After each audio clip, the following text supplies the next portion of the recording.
Halo Mitra Sehat, perkenalkan saya Dr. Nana, dokter umum dari RSUD Era Kartini, selaku host pada podcast pada hari ini dengan judul Sprint, yaitu Selamatkan Perempuan Indonesia. Nah, di sini saya nggak sendirian ya, ibu-ibu, bapak-bapak. Di sini saya ditemani oleh dua dokter kebanggaan kita semua, Dr. Objin Jepara, kebanggaan Ibu Hamil Jepara. Yang pertama ada Dr. Ditya, spesialis Objin, konsultan feto-maternal. Kemudian Dr. Yosi, spesialis Objin. Nah, hari ini kita akan membahas tadi ya, Sprint, yaitu Selamatkan Perempuan Indonesia. Nah, mungkin sebelum kita lebih jauh, bisa dijelaskan sedikit dokter. Mungkin dari Dr. Ditya dulu, Sprint itu seperti apa, selaku Ketua Komisariat dari POGI Pati.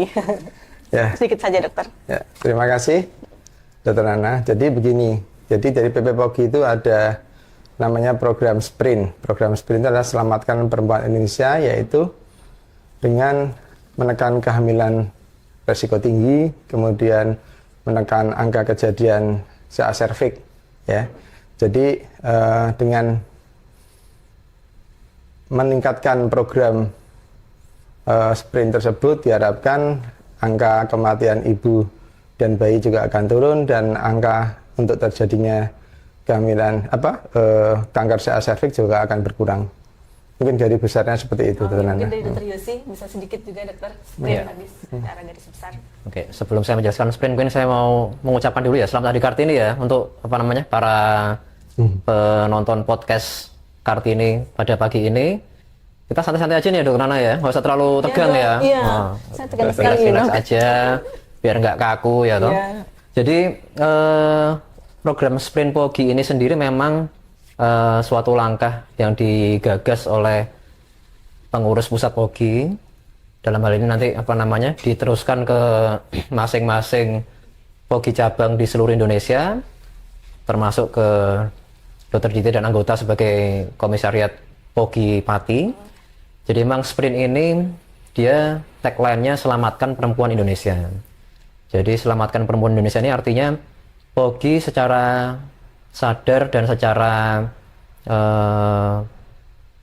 inisiatif penuh berusaha untuk meningkatkan kualitas hidup dan angka kesehatan dari ibu-ibu di seluruh Indonesia, terutama tadi kata Dr. Ditya untuk pencegahan kematian ibu, terus penurunan AKI dan AKB, kemudian untuk pencegahan atau screening dini dari keganasan dari serviks atau kanker leher rahim. Ya, mudah-mudahan sih dengan adanya program seperti ini, dengan kolaborasi dengan instansi dan pemerintah daerah setempat, mudah-mudahan bisa ditekan angka morbiditas maupun mortalitas pada ibu, kemudian CA serviks juga bisa diturunkan. Gitu. Karena memang ini memang sepertinya memang tugas Objin ya dok ya, karena pasiennya kan memang perempuan semua ya kan, perempuan semua. Dengan perempuan itu memang spesial, Nah, jadi nanti kita akan membahas tiga ya, ada tiga yang akan kita bahas. Yang pertama yaitu kehamilan resiko tinggi, kemudian yang kedua kanker mulut rahim, yaitu apa deteksi dininya, kemudian bagaimana cara pencegahannya, dan yang ketiga yaitu edukasi kepada ibu. Nah, yang pertama itu kehamilan pada resiko tinggi. Nah, sebenarnya kehamilan resiko tinggi itu contohnya itu apa aja dok? Dan mungkin bisa disebutkan mungkin ibu hamil yang punya resiko tinggi, sudah punya resiko tinggi, atau mungkin ibu hamil yang belum hamil tapi dia punya faktor resiko nantinya. Coba bisa dijelaskan mungkin, monggo Dokter Ditya. Ya, jadi kehamilan resiko tinggi itu adalah suatu kehamilan yang akan menyebabkan morbiditas dan mortalitas dari ibu, dan ada kemungkinan juga untuk menyebabkan morbiditas dan mortalitas dari bayi ya. Jadi kehamilan risiko tinggi itu sebenarnya bisa kita kategorikan dari 4T ya, terlalu dini, terlalu muda, terlalu dekat, dan terlalu banyak ya. Jadi keempat T itu terlalu dini adalah usia muda, terlalu banyak kehamilannya terlalu banyak, dan terlalu dekat adalah jarak antar kehamilannya terlalu dekat.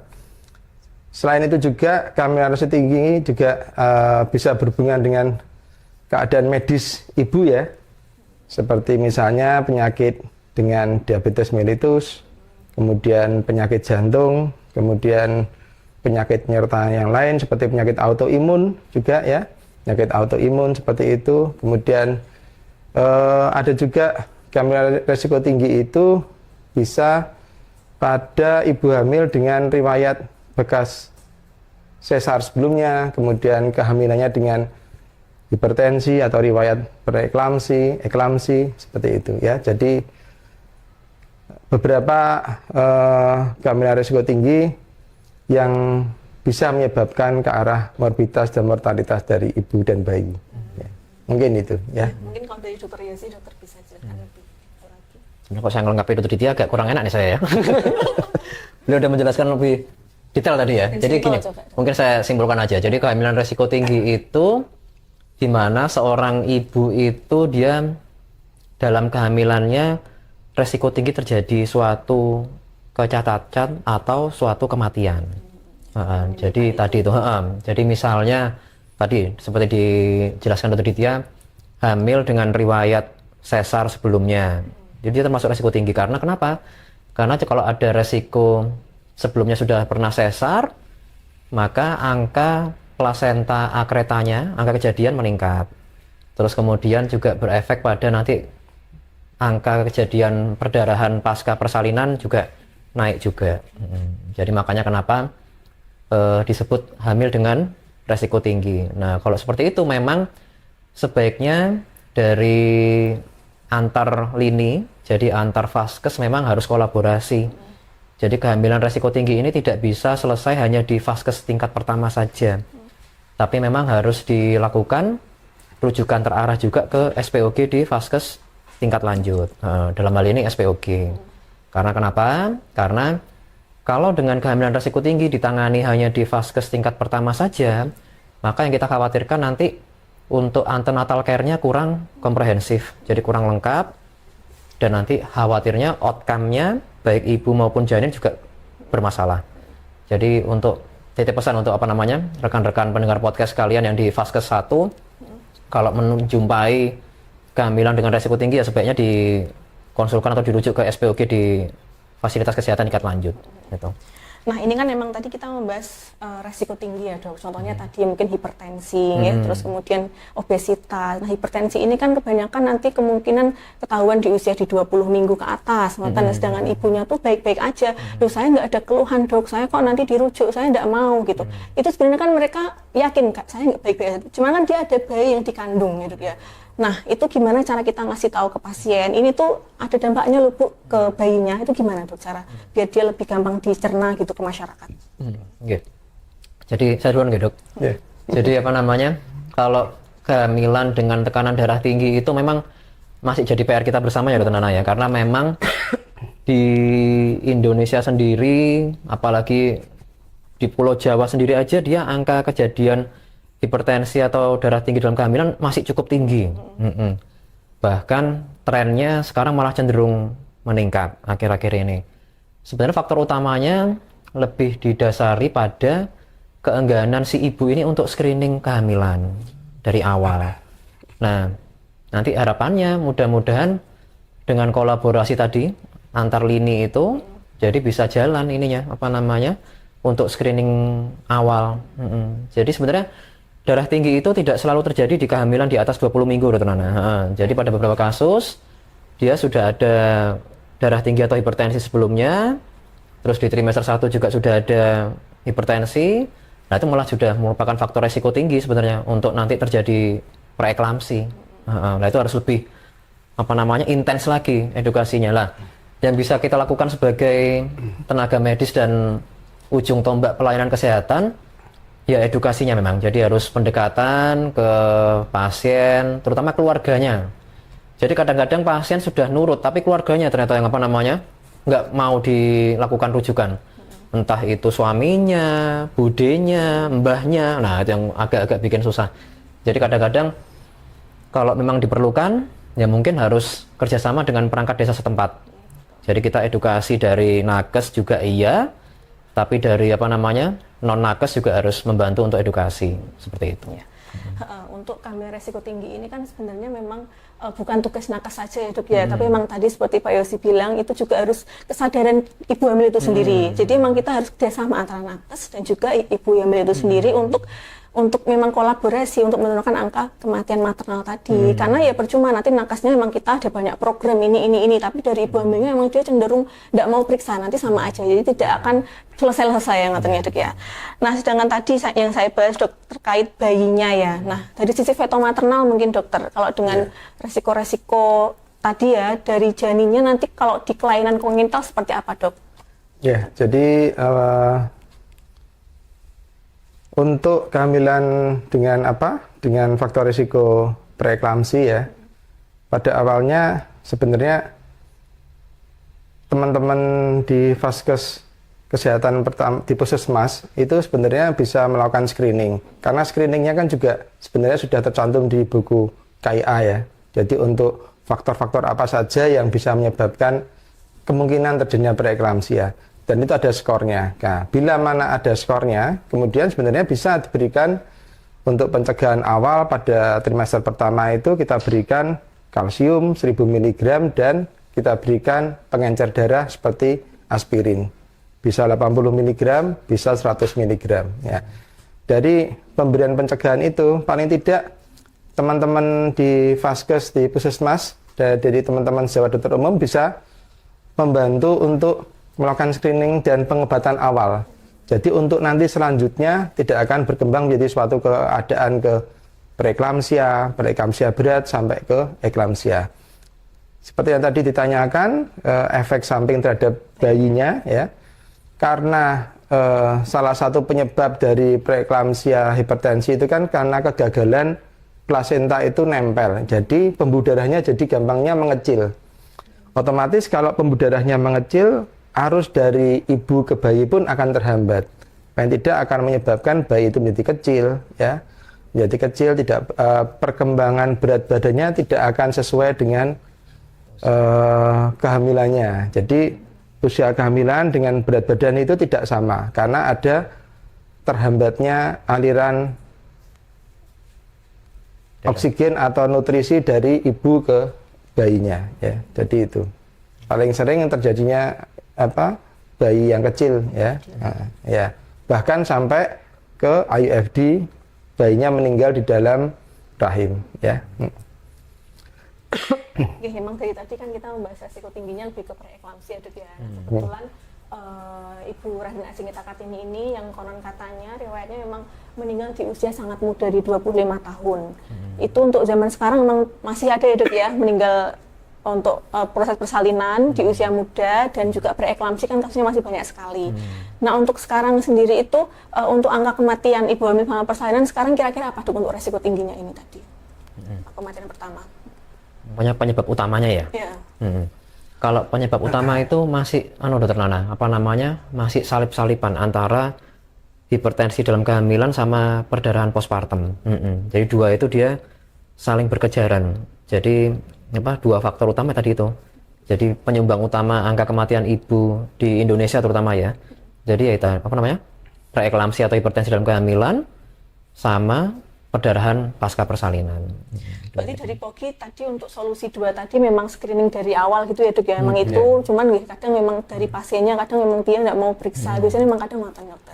Jadi telat penanganan sampai nanti kejang ngoten. Ya, kadang-kadang pasien datang sudah kehamilan trimester 2 sudah 7 bulan, bahkan mau lahir baru periksa gitu juga ada. Ya itu kita yang kadang-kadang susah itu ya. Jadi kita di lini terakhir ya dok. Jadi kadang-kadang terima pasien itu ya sudah hamilnya sudah besar. Jadi kita sudah nggak bisa melakukan langkah pencegahan tadi yang seperti dikatakan dokter Ditya. Dan memang sebenarnya kalau mau dibikin langkah lanjutan, harusnya promosi kesehatannya harus lebih intens. Paling bawah ya dok ya. Jadi mulai dari tingkat desa sekalipun itu sudah mulai lebih intens promosi kesehatannya sehingga tidak sampai terlambat untuk melakukan screening faktor resiko. Rata-rata itu pada takut dok kalau untuk hipertensi dan merasa baik-baik aja tadi yang saya bahas. Jadi mereka jadi nggak mau periksa biasanya. Kemudian untuk fetomaternal lagi ya dok ya. Tadi kan memang kita bahas memang sudah resiko tinggi sudah hamil ya. Nah ini misal kita calon ibu nih, memang ingin punya bayi yang sehat, bayi yang jauh dari kelainan kongenital. Nah nanti mungkin ada beberapa vitamin yang mungkin wajibnya dan mungkin ada vitamin tambahan, itu gimana tuh cara edukasi ke pasien? Mungkin begini ya, jadi ada beberapa jadi kelainan kongenital itu yang memang karena disebabkan karena kekurangan dari asam folat ya. Jadi kurang asam folat seperti anencefal ya, seperti tempurung yang tidak terbentuk seperti itu yang salah satu penyebabnya adalah neural tube defect. Neural tube defect itu jadi kegagalan penutupan dari tabung neuron ya. Jadi bisa terjadi anencefal yang kepalanya tidak terbentuk, ataupun tulang ekornya akan terbuka ya. Itu salah satu penyebabnya adalah kekurangan dari asam folat. Kemudian bisa juga dari keadaan medis ya, seperti diabetes mellitus atau diabetes mellitus yang tidak tertangani sejak awal, itu juga paling banyak menyebabkan terjadinya gangguan pada pembentukan jantung ya, seperti jantungnya seperti orang-orang jantungnya bocor seperti itu, bisa disebabkan karena gula darah yang tidak terpantau ya, sehingga mengganggu proses pembentukan sejak awal.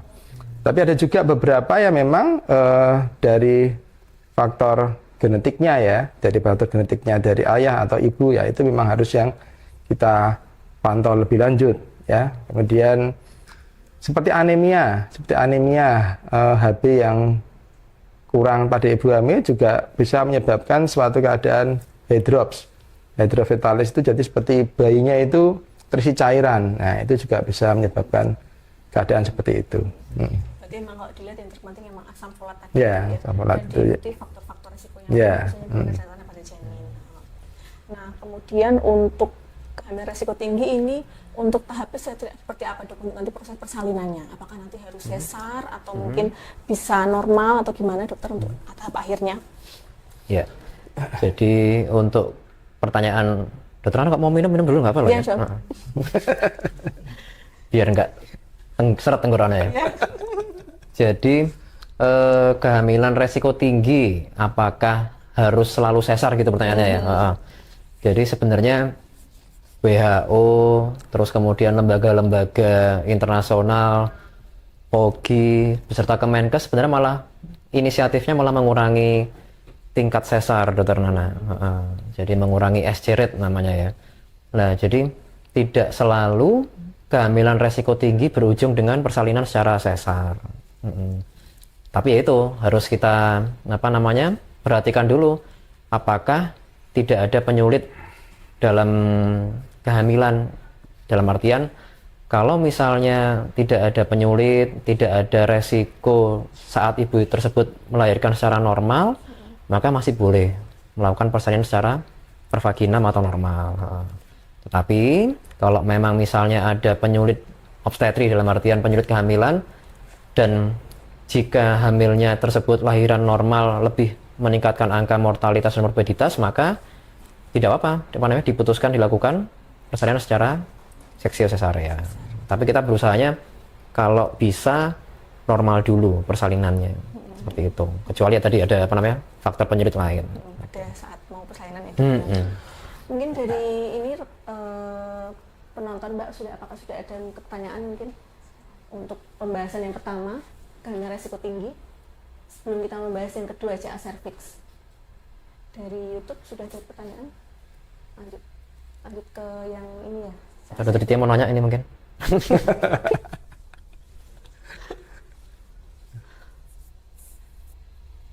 Sebelumnya. Oke. Nah ini langsung yang kedua ya dok ya, karena memang sudah berjalan selama 25 menit ya. Kita bahas lanjut ke CA cervix atau kanker leher rahim. Nah kanker leher rahim ini ternyata masih menjadi penyebab kematian perempuan nomor 1 ya dok? Atau mungkin dokter? Penyebab kematian karena ini keganasan. Saling bergantian itu kayak. Sama dan CA cervix. Nah itu gimana dok? Cara deteksi dininya mungkin awalnya seperti apa? Mungkin keluhannya, terus gimana cara pencegahannya? Mungkin dari POGI sesuai sprint tadi, menggalakkannya seperti apa? Izin ke dok duluan ya. Jadi CA cervix itu memang dia sebenarnya suatu keganasan yang paling mudah dideteksi, Dr. Nana. Jadi paling mudah tapi paling sulit juga penerapannya. Jadi karena kebanyakan ibu-ibu kita ini yang usia subur itu enggan untuk melakukan screening.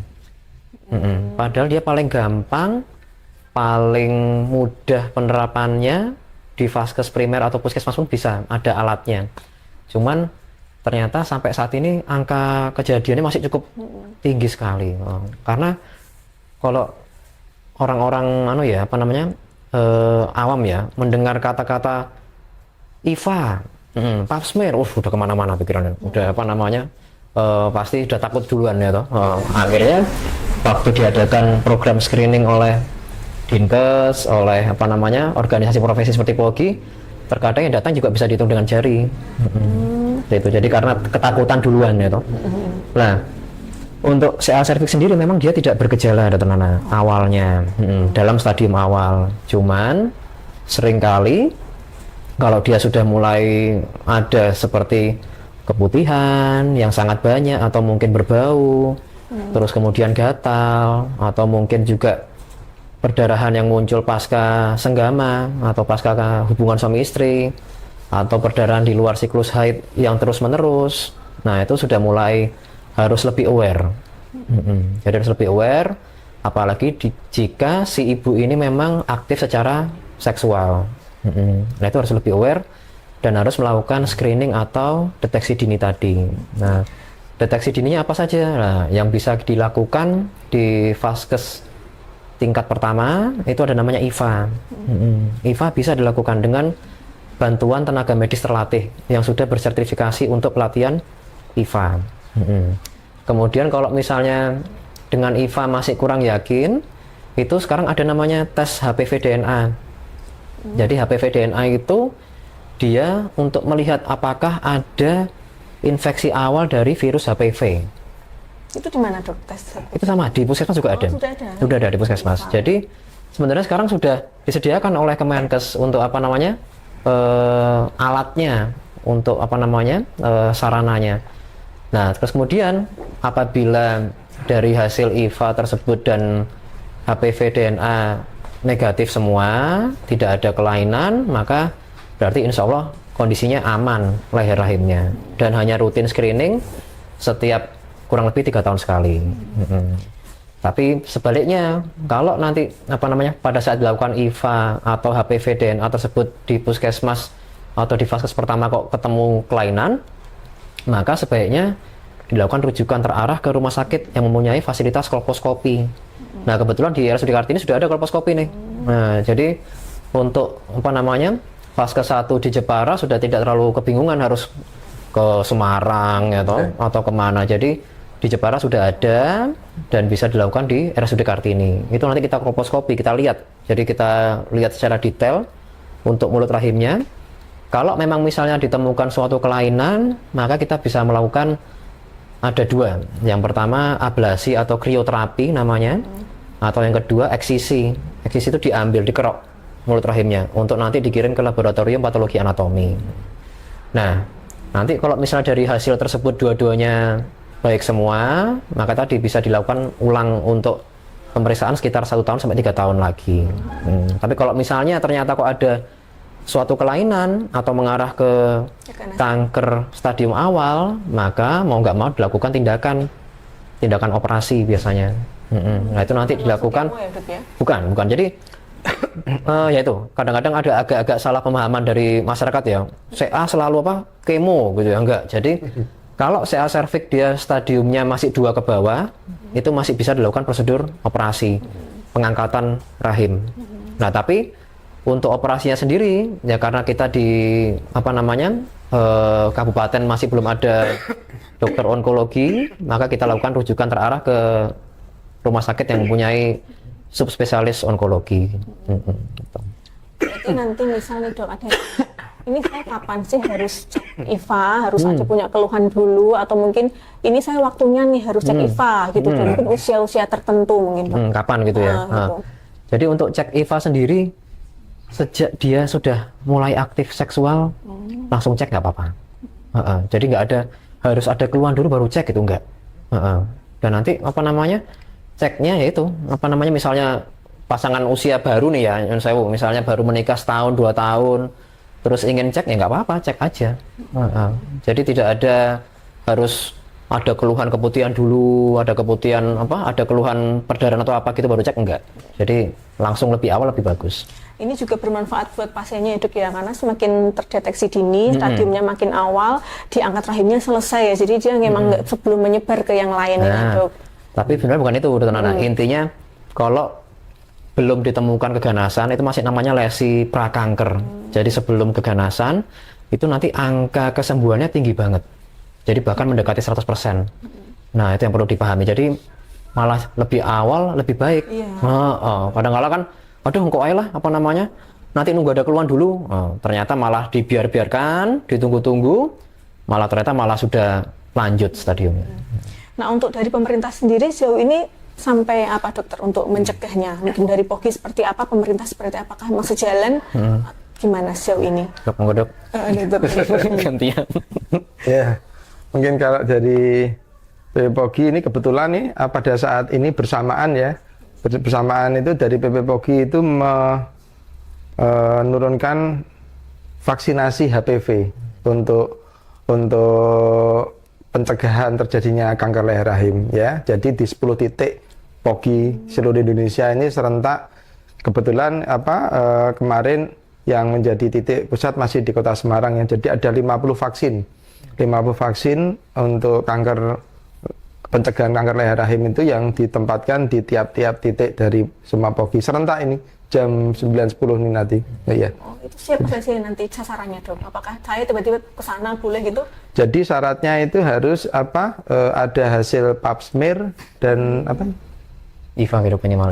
Harus ada hasil IVA-nya yang menunjukkan memang negatif dari kanker leher rahim ya. Jadi boleh tidak. Jadi pakai kayak mendaftar gitu ya. Tapi cuma 50 memang. Diharapkan nanti ada untuk yang kedua nanti akan yang 50 vaksin ini yang sudah terdaftar ini nanti akan ditindaklanjuti dengan pemberian yang kedua. 50 orang? 50 vaksin untuk 50 orang. Itu ya. untuk se-Semarang dok? Ya, mungkin dari yang daftar ya, mungkin kayak cepet-cepetan daftar gitu. Free itu dok atau free? Free. Itu kan berarti untuk yang dewasa ya dok ya. Nah untuk sekarang yang memang di program bias pemerintah itu memang sudah dilaksanakan dok? Sepertinya saya tanya puskesmas kok bias sudah ya dok ya, HPV itu kelas 5 SD ya? Iya, jadi memang HPV untuk usia anak sekolah memang mulai 9 tahun, Dokter Nana. Jadi kenapa kok pemerintah kemudian WHO mensyaratkan 9 tahun itu? Karena di usia 9 tahun itu angka imunitasnya si anak ini sudah optimal. Jadi kalau diberikan vaksin HPV, dia sudah ideal untuk perlindungan penuh terhadap virus HPV. Nah, biasanya diberikan 2 dosis, nanti umur 9 tahun dan umur 10 tahun. Jadi itu juga perjuangan panjang POGI ya dok. Jadi mulai kita mediasi mulai 5 tahun yang lalu itu baru tembus beberapa tahun yang lalu memang. Ya karena faktor COVID juga kemarin ya, sempat ada COVID juga sehingga agak ada tersendat juga programnya. Jadi baru bisa terlaksana setelah COVID akhirnya. Berarti vaksin HPV yang dari bias ini nembe ya dok ya? Baru berapa tahun ini dok tadi? Kurang lebih sekitar 2-3 tahun ini. Oh yang 2-3 tahun ini ya. Sekalian sama MR sepertinya ya dok untuk anak bias ini. Mungkin kita langsung lihat di YouTube ya, ada pertanyaan mungkin Mas ada. Tadi yang pertama ya dari Kak @fafa32, apakah ibu dengan gambar resiko tinggi pasti harus operasi sesar? Tadi sudah dijawab ya dok ya? Atau mau ditekankan lagi? Sudah ya dok? Kemudian @nwgsari, apakah riwayat penyakit seperti hipertensi atau diabetes berpengaruh?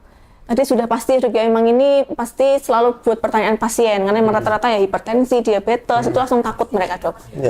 Itu gimana cara deteksi? Misal diabetes ya dok, diabetes sebenarnya belum digali ya. Nah untuk rentan gulanya berapa? Karena di puskesmas kadang tuh di angka 140 itu mereka langsung takut karena dari puskesmas, wah ini gulanya tinggi. Padahal kalau kita dari internal sepertinya lebih dari 200 ya dok ya. Nah kalau dari Opgen sendiri gimana? Batasnya berapa? Jadi kalau untuk ibu hamil dengan riwayat ada diabetes mellitus seperti itu ya, kemudian kita harus cek ya kita semua kan kita cek ya, ada rutin gula darah sewaktu itu kan pada trimester pertama semua. Jadi kita lihat kalau gula darah sewaktunya sudah di atas 126 itu kita harus lebih aware, maksudnya harus jaga-jaga nih. Nanti trimester kedua pada usia kehamilan 26 sampai 28 minggu itu harus dicek ulang. Ya, jadi cek ulang untuk gula darah sewaktu pada trimester kedua itu antara 26 sampai 28 minggu. Ya. Lebih syukur-syukur kalau ada gula darah yang 2 jam sewaktu dan 2 jam itu ya, tapi 2 jamnya harus betul-betul benar ya, 2 jam dengan pemberian 80 gram glukosa gitu ya. Jadi bisa seperti, atau dengan pemeriksaan HbA1c untuk melihat dalam 3 bulan ini sebenarnya kadarnya berapa, nilainya berapa. Kalau di atas 6,5 kan harus diterapi seperti itu. Kemudian kalau yang hipertensi juga sama, kita lihat mungkin dari kesehariannya tensinya berapa, atau mungkin sudah ada tanda-tanda.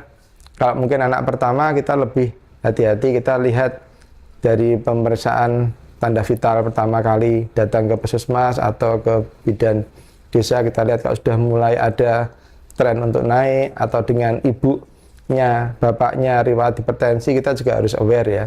Jadi mungkin kita sudah mulai pemberian untuk pencegahan kalsium, kemudian aspilat pada trimester pertama seperti itu. Jadi akan lebih mengurangi memberatnya terjadi ke arah preeklamsi atau preeklamsi berat.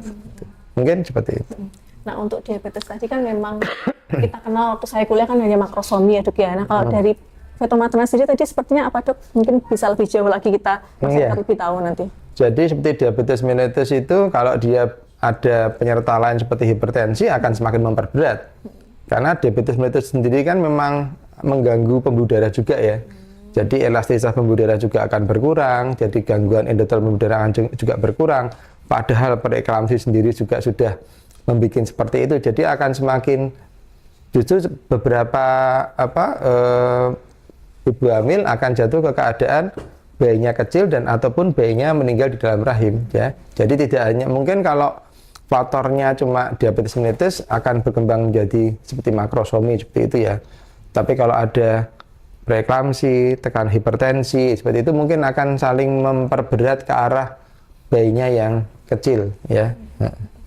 Oh ya dok, saya ada satu pertanyaan lagi dok, karena kan memang ibu hamil kan merasa dirinya sehat ya, bahkan ada yang datang itu ternyata sudah hamil 9 bulan, jadi tanpa periksa, tanpa minum obat, itu tapi kok bayinya sepertinya sehat-sehat aja. Nah itu sebenarnya tetap bakal ada sesuatu yang gimana nggak dok, karena banyak sekali tiba-tiba hamil 9 bulan nggak tahu kalau hamil gitu ya dok. Sekali lagi semua ilmu kita itu tergantung Allah ya. Iya betul. Jadi kita kan melakukan screening, kita melakukan pencegahan itu kan, kalau kan kita nggak bisa memprediksi nih, kalau dalam 9 bulan itu ternyata kok jadi baik, mungkin kita akan tenang-tenang aja. Kan kita nggak ada kemampuan untuk melihat nanti 9 bulan nanti itu si bayi itu baik apa enggak, kan kita nggak ngerti. Ya, jadi menurut saya apa ya Pak Yosi? Mungkin faktor luck ya. Ya, jadi namanya ada di kedokteran itu ada namanya faktor probabilitas ya dokter ya. Iya. Jadi faktor kemungkinan. Jadi lebih baik kita melakukan screening atau deteksi dini dibandingkan tidak. Karena yang tanpa kontrol, tanpa periksa sehat-sehat itu mungkin 0, sekian persennya mungkin. Nah, sedangkan kalau misalnya yang terjadi sesuatu itu mungkin lebih besar angkanya kejadian. Makanya kenapa ya tadi berkata Ditya di ilmu kedokteran tidak ada yang bisa benar-benar pasti gitu. Semua namanya kemungkinan seperti itu. Iya, dinalar aja, minum obat aja nggak pernah ya dok, asam folat nggak pernah. Karena itu kemarin kasusnya itu dia ini dok, kebetulan baru melahirkan bayi anak pertama ya, dia nggak tahu kalau dia nggak head itu ternyata dia lagi hamil, dikiranya memang masih proses ini menyusui, jadi nggak hamil sampai 9 bulan, dia periksa ternyata udah hamil. Dan desa akhirnya. Ya, memang probabilitasnya memang tingkat kemungkinan, mungkin dia masuk ke kemungkinan yang aman, berapa persennya itu kan sedikit ya. Nah itu mungkin dia masuk ke situ nih. Nah, tapi kan ada berapa persentase lain yang ternyata tidak jadi aman. Nah itu. Kita lihat pertanyaan lain Mbak. @elva31, saya post SC 2 kali dok. Apakah termasuk kehamilan resiko tinggi jika hamil lagi? Dan apakah bisa melahirkan secara normal untuk kehamilan selanjutnya? Nah ini sepertinya banyak sekali sih dok. Emang pertama sesar, oh saya pengen normal. Nanti gimana dok? Jadi kalau secara apa namanya teoritis dan literatur ilmiah memang makin sering SC maka makin turun kemungkinan untuk bisa melahirkan secara normal. Karena kenapa? Karena secara anatomi dan fungsi organ dia sudah berubah teman-teman. Jadi kan makin sering dilakukan irisan pada rahim atau uterus itu makin tipis lapisannya. Otomatis angka terjadinya robekan spontan pada rahim atau ruptur uteri itu makin besar. Nah, makanya kenapa kami menyarankan kalau sudah lebih dari 2 kali, itu 2 kali atau lebih ya maksudnya sesar, berarti lebih amannya sesar lagi. Karena resikonya besar sekali untuk terjadinya ruptur. Walaupun jeda tahunnya ini dok, 5 tahun, 10 tahun, berpengaruh nggak dok? Itu juga ada penelitian terbaru, nanti mungkin dokter dia bisa nambahkan. Jadi ternyata jeda tahun itu tidak selalu berkorelasi positif terhadap ketebalan dinding segmen bawah rahim. Jadi antara ibu yang 3 tahun pasca sesar dengan ibu yang 8 tahun lah katakanlah pasca sesar itu ternyata nggak selalu tebal yang 8 tahun segmen bawah rahimnya. Nah itu jadi bahan pertimbangan juga kenapa kalau sudah ada sesar sebelumnya otomatis tingkat morbiditasnya pasti akan lebih tinggi. Gitu. Jadi jangan dikira kalau aku 8 tahun aman nih pasti. Nah enggak. Jadi tidak selalu yang jaraknya lama itu makin tebal, enggak selalu. Cuman memang disarankan kalau di POGI sendiri itu minimal 2 tahun untuk hamil lagi supaya fungsi organnya, fungsi hormonalnya sama kesiapan ibunya biar lebih optimal. Mungkin dokter mau Jadi sebenarnya seperti yang dikatakan Dr. Yosi ya, jarak antar operasi itu tidak berpengaruh ya. Justru kadang-kadang saya pernah menemukan yang 8 tahun, 9 tahun pun lebih tipis daripada yang setahun atau 2 tahun ya. Jadi kita sebenarnya bisa ada mungkin literaturnya ya beberapa menyatakan kita ukur nanti dari USG kita mengukur ketebalan bekas operasinya itu. Nah, mungkin kita bisa mengukurnya dari situ ya. Jadi kalau seandainya di situ tebal, kita mungkin berani untuk memprediksikan. Itu tapi untuk bekas seksio 1 kali ya. Kalau sudah bekas seksio 2 kali atau lebih ya memang disarankan secara teori tidak boleh. Kecuali kalau mamanya ya datang lengkap, nah, brojol di IGD ya itu tadi. Kembali lagi ke probabilitas tadi. Mungkin dia pas beruntung, nah gitu. Nah, jadi secara teori kita menerapkan di atas 2 kali memang disarankan tidak, ya.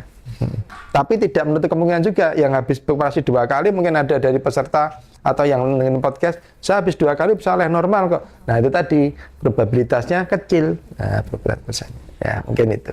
Dan SC 2 kali itu kan berarti tadi masuk faktor resiko tinggi pada ibu hamil ya dok ya. Yeah. Nah itu juga sudah ranahnya FKTL ya dok ya. Jadi nanti kita sebagai FKTP kalau ada pasien seperti itu ya nggak bisa lahirin di bidan ya dok ya. Ya sekalian dokter Nana. Ya kami kebetulan berdua saya dan Lydia kan juga tergabung di tim AMPSR Kabupaten. Ya sekalian mengingatkan juga ke rekan-rekan di Vaskes 1 ya dan teman-teman nakes yang di ini pertama kalau ada faktor resiko sesar sebelumnya lebih aman lahirnya di rumah sakit. Jangan dalam tanda kutip walaupun memang secara keilmuan dan pengalaman mungkin beliau-beliaunya sudah banyak ya, cuman tetap lebih amannya di rumah sakit. Karena emang resti ya dok itu udah kategori otomatis kategori resiko tinggi. Kemudian pertanyaan berikutnya Mbak, tadi SC 2 kali udah ya. Kak Eko Cahyo Pusveno. RSUD Kartini memiliki layanan feto maternal. Apa manfaat dari layanan tersebut dok? Apakah dapat mendeteksi kehamilan resiko tinggi? Nah ini tugasnya dokter Tia ya. Jadi untuk mendeteksi kehamilan resiko tinggi ya bisa ya. Jadi sebenarnya kita bisa melihat dari pembuluh darah ya. dari pembuluh darah namanya pembuluh darah arteri uterina. Jadi pembuluh darah arteri uterina itu kita bisa lihat pada saat trimester pertama kita ada ukuran skornya. Bila melebihi dari skor tersebut, angka kejadian untuk terjadinya suatu preeklamsi akan muncul ya. Tapi tidak menyampingkan dengan faktor-faktor resiko yang lain ya, seperti mungkin obesitas juga atau riwayat preeklamsi sebelumnya. Nah, jadi bisa menambah untuk kekuatan prediksi ya. Jadi dengan kita mengukur namanya arteri uterina itu, yaitu pembuluh darah yang mendarai dari rahim itu sendiri ya. Kemudian selain itu sebenarnya tidak juga untuk kehamilan resiko tinggi ya, untuk screening pun juga untuk ke arah Down syndrome, untuk ke arah autisme itu sebenarnya bisa ya. Jadi pada pemeriksaan screening awal dan terutama trimester pertama ya, kalau ingin screening Down syndrome itu ya paling enggak sampai 14 minggu ya. Kalau kita mungkin datang usia sudah besar itu kita juga tetap bisa melihat, tapi mungkin tidak, itemnya beda yang kita lihat ya.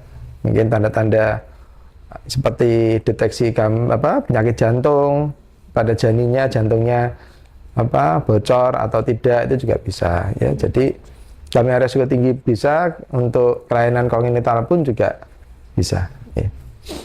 Berarti nanti kita sebagai FKTP kalau merujuk ke feto maternal yang kategori yang resi-resi tadi ya dok ya, atau mungkin kita ingin sendiri di waktu 14 minggu atau dok? Ya, makanya itu tergantung untuk arah screeningnya. Kalau untuk mau lihat jantungnya itu bermasalah atau tidak, atau bocor atau tidak, mungkin sekitar 22. Alat kita sudah bisa mulai 20 minggu. 20 minggu sudah bisa mendeteksi. Dan kita di Jepara ini satu-satunya feto maternal ya, nggak perlu ke jauh-jauh ke Semarang dulu kan gitu ya dok ya, sekarang sudah dari dekat di RSUD Kartini. Kemudian pertanyaan berikutnya, dok, saya habis SC 3 minggu lalu sama dokter Hitia dengan riwayat PEB dan anak saya meninggal. Apa yang harus dilakukan untuk kehamilan kedua agar aman selamat sampai lahiran ya dok ya? Berarti ini sebenarnya PEB itu bisa dicegah nggak sih dok? Karena kan itu tadi ya, karena plasenta ya dok ya. Yeah. Nah, kita bisa mencegahnya nggak dok biar nanti tidak terjadi preeklamsi?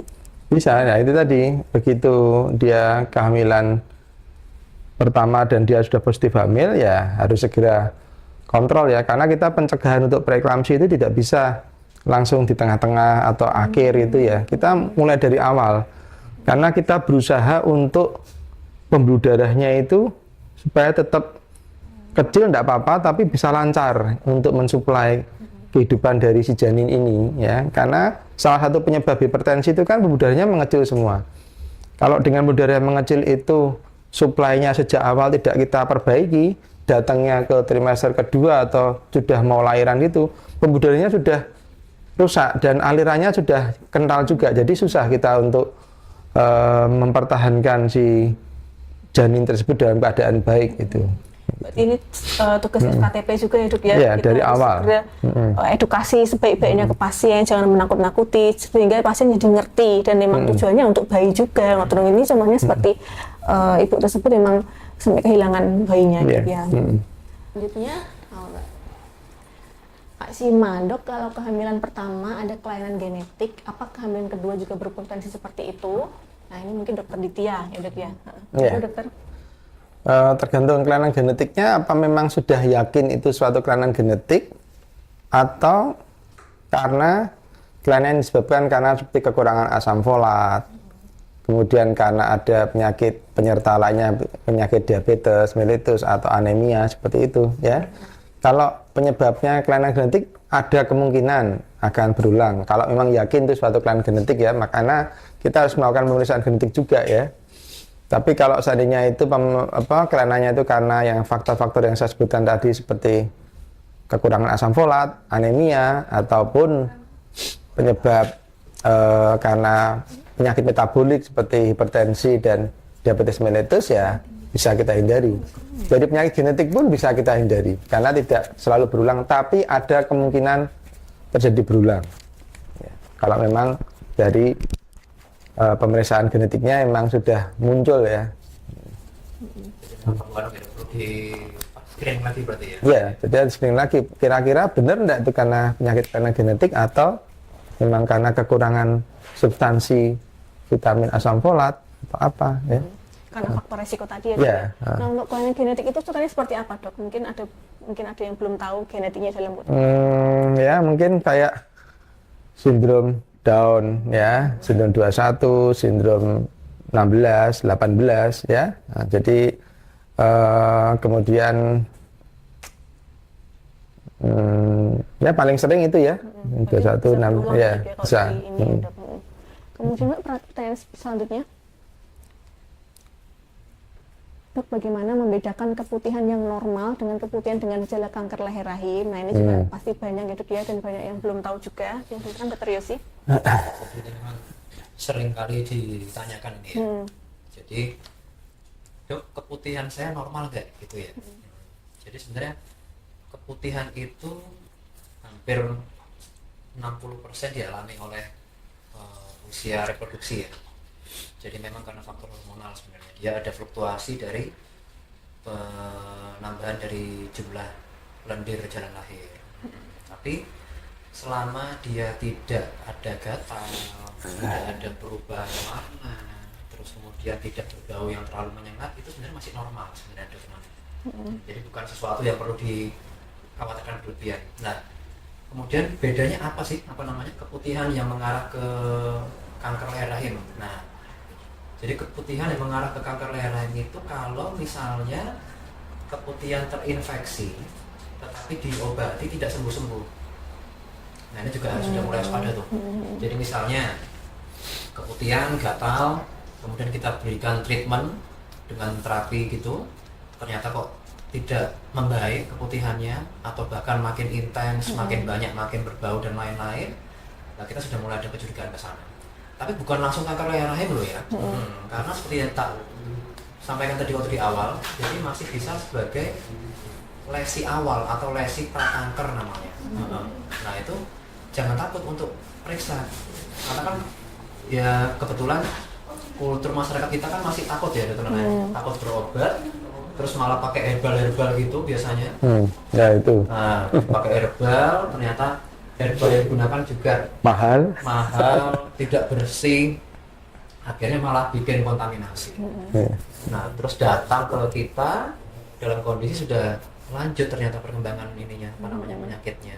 Jadi bagi pendengar podcast kalian, kalau misalnya keputihan tersebut berulang, terus kemudian memang dilakukan pengobatan tidak kunjung sembuh, nah itu sebaiknya screening.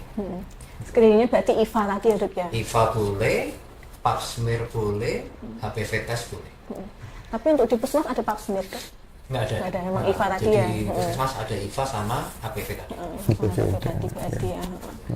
Kemudian untuk yang tadi keputihan yang berbau tadi ya, Dok, itu pengobatannya itu jeda berapa lama, Dok? Nanti misal periksa ke dokter ini boleh ganti benjolan itu berapa lama nanti jedanya, Dok? Nah itu biasanya shopping dokter jadi. Dok, saya sudah ke ini, kasih ini nggak sembuh. Terus sudah ke sana dikasih ini nggak sembuh. Nah, sebenarnya ya kembali lagi kami yang di fase selanjutnya, Dok. Jadi kita yang di sini di RS Kartini selalu menelusuri kira-kira sudah dapat pengobatan apa saja, dalam rentang berapa lama, terus perkembangan atau tingkat kesembuhannya bagaimana, progresnya. Kalau dirasa memang belum reda keputihannya dan sudah berbagai macam obat dimasukkan tapi tidak sembuh-sembuh, sebenarnya masih bisa dilakukan pemeriksaan mikrobiologi. Nah, kebetulan kan di RSUD Kartini kan ada spesialis mikrobiologi klinik, jadi kita bisa mengkonsulkan ke sana. Jadi kita swab vagina, terus kita kirim sampelnya ke mikrobiologi untuk kita cek lagi kira-kira ini infeksinya karena apa sih kok nggak sembuh-sembuh seperti itu, supaya nanti pengobatannya biar lebih terarah. Cuman kalau ke FKTP kan IVA dulu ya, Dok, ya. Nanti mikrobiologi memang lebih ke FKTP ya, Dok. Cuman dua pemeriksaan tadi kan sebenarnya beda ya, Dok, ya, untuk mendeteksi kanker leher rahim sama itu bakterinya. Jadi kalau IVA itu dia untuk melihat kira-kira ada potensi keganasan atau lesi prakanker. Tapi kalau swab vagina tadi itu untuk mengetahui kira-kira ada bakteri penyebab yang lebih spesifik nggak untuk infeksinya gitu. Itu kalau nanti yang keputihan yang udah abnormal ya, Dok, ya. Oke, selanjutnya Kak Yani, suplemen yang dianjurkan pada bumil seperti MMS ini di Puskesmas juga MMS 180 tablet, tapi tambah darah dan kalsium, bahkan dokter SPOG menekankan agar bumil terhindar preeklamsi. Nah, apa dampak baik pada feto maternal, dok? Nah, ini fungsi obat-obatan ini apa sih, dok? Dampak baiknya ke bayi? Ya. Ini gimana ya? Tadi udah dibahas sebetulnya, dok, ya. Intinya obat-obat ini, MMS itu ada asam folatnya nggak ya, dok? Ya, jadi gini, MMS itu diproduksi sama tim dari Veto Maternal juga. Jadi ya dari PP Pogi itu. Jadi itu peran serta dari senior-senior saya yang di PP Pogi yang Veto Maternal itu memang ikut serta dalam pembuatan pengembangan kombinasi dari tablet MMS itu. Jadi itu memang ya secara tak langsung memang akan menghindarkan kita dari keadaan-keadaan seperti preeklamsi, seperti itu, ya. Berarti kalau minum itu saja sudah cukup, dok? Kadang pasien bertanya, ini saya dapat MMS dari Puskesmas, udah itu saja sampai lahir, boleh, dok? Ya enggak apa-apa. Enggak apa-apa. Itu kan juga sudah 180 hari ya. 6 bulan. 6 bulan itu minum itu. Dan ngasihnya tuh langsung serentak 6 bulan. Kadang pasien takut nanti ini gimana-gimana. Kayaknya satu box itu memang isinya 180, gede ya. Sebanyak itu. Karena memang MMS itu kalau tipsnya dibuka jangan terlalu lebar. Oh, Iya. iya, tak Karena bilang dia ke pasien. oksidasi tabletnya. Jadi apa namanya? Jadi bintik-bintik Jadi hitam. hitam gitu. Nah itu kadang-kadang jadi takut minum si Iya. ibu. Tapi nggak apa itu hitam-hitam, dok. Nah, Kalau hitamnya belum menyeluruh, Iya. gitu. Tapi misalnya dirasa nggak nyaman, jadi menukarkan dengan apa namanya yang baru. jadi hal itu juga sudah saya sampaikan ya. Udah bagus ya, dok, ternyata Bisa yang itu sampaikan. ya. Kemudian Kak Agus Santiko, deteksi kanker leher rahim di RSUD Kartini seperti apa ya dan bagaimana penanganannya? Ya ini sebenarnya sih memang biasanya rujukan dari FKTP ya, dok, ya. Kadang datang sendiri itu jarang sekali. Ya. Jadi ya itu, memang di Indonesia itu PR kita bersama itu untuk mau inisiatif sendiri untuk screening masih rendah. Jadi harus dipancing dulu teman-teman. Bahkan kabarnya loh ya di puskesmas nggak ada suguhannya nggak mau datang ya. Jadi harus ada embel-embel apa namanya supaya si pasien ini tertarik untuk apa namanya screening. Jadi memang nggak apa-apa ya, tetap harus kita dukung karena supaya angka screeningnya biar bisa apa naik. Cuman kalau tadi penanganan di RSUD itu kalau misalnya ada kecurigaan ke arah kanker leher rahim, karena di sini kita ada tadi modalitas pap smear, kemudian ada kolposkopi, itu yang kita gunakan. Dan kalau sudah masuk ke tahap kolposkopi, kita bisa sekaligus dengan terapinya, bisa dengan krioterapi atau terapi beku, atau bisa dengan ablasi atau flip namanya. Jadi kita kerok ininya, Ambil mulut rahimnya. PA ya, dok? Iya, Ke PA. Untuk nanti hasil PA-nya sesuai stadiumnya ya, dok? Iya. Stadium 2B ke atas. Tapi kalau misalnya stadium nanti beda teman-teman. Kalau stadium penentuannya bukan hanya dari PA tapi dari pemeriksaan fisik, dari apa namanya pemeriksaan PT atau pemeriksaan dalam. Sampai nanti tindakan ya, dok? Tindakan. Kemudian pertanyaan terakhir ya, apakah kanker leher rahim bisa dicegah? Bisa dong ya, dok, ya? Ya, bisa. Jadi kanker leher rahim bisa dicegah. Tadi seperti kata Dr. Ditya, jadi Pogi sudah berinisiatif untuk menggalakkan vaksinasi sejak usia dini. Jadi harapannya dengan mulai dilakukan vaksinasi HPV sejak usia 9 tahun dan nanti diulangi setahun berikutnya, maka cakupan dari usia sekolah yang menerima vaksin makin banyak, sehingga harapannya juga penyebaran dari kanker serviks makin bisa ditekan, seperti itu. Jadi bisa, jadi sangat bisa. Oleh karena itu, maka para pendengar podcast kalian, kalau bisa tidak ada kata terlambat untuk melakukan screening dan melakukan vaksinasi. Ya, ini sudah tepat pukul 11 ya, dok, bahkan lebih 5 menit ya, kita ngobrolnya panjang lebar. Saya kira sampai jam 12 ini ya. Nah, yang terakhir mungkin edukasi ya, dok, ya, edukasi kesehatan ibu atau perempuan di Indonesia ini dari Dr. Yosi dan Dr. Aditya. Mungkin Dr. Aditya dulu, dokter. Iya. Mungkin saya ingin menitik beratkan dari program Pogi ini ya. Ini adalah selamatkan perempuan Indonesia. Jadi paling tidak kita akan menurunkan berusaha untuk menurunkan angka kematian ibu dengan dibantu oleh tim-tim semua dari bidan desa, dari Vaskes, tingkat pertama sampai tingkat lanjut ya. Jadi intinya kalau kita menurunkan angka kematian ibu, paling tidak kita harus melakukan ANC yang berkualitas, ya, ANC berkualitas. Kemudian pelayanan persalinan oleh tenaga kesehatan dari Vaskes yang terlatih, ya.